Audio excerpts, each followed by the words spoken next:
جدو اليوم أنا مو أريد أروح للمكتب. قاي يا ابني، قاي مو تريد تروح للمكتب؟ ايش سابق؟ قاي مريض انت؟ لا مو مريض أنا، بل وقت لا أروح المكتب في إطفالات يضحكوا علي، من أجي مو أريد أروح. قاي يضحكوا عليك يا ابني؟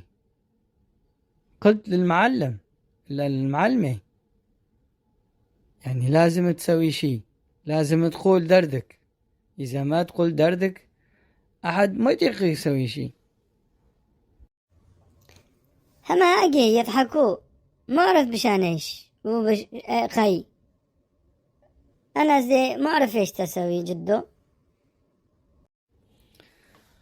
طلع ابني، وقت اللي يضحكوا عليك قل أعوذ بالله من الشيطان الرجيم، وانصحن قل لن النبي صلى الله عليه وسلم ما كان يريد الإنسان يتمسخر على غير أحد، ما كان يريد الإنسان تضحك على غير أحد، ما كان يريد الإنسان توجع قلب واحد.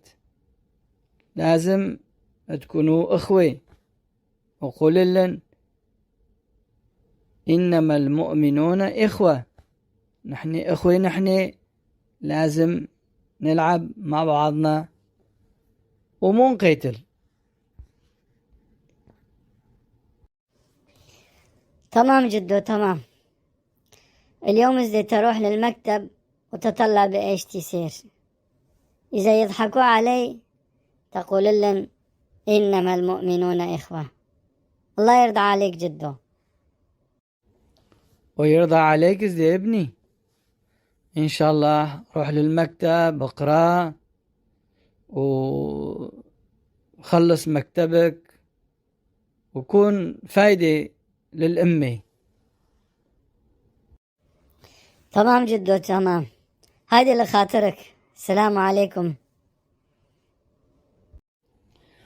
الله معك ابني، الله معك، يلا الله معك، هيدي روح بالسلامة. ربي يحفظك إن شاء الله، ربي يحفظك، الله معك ابني، الله معك.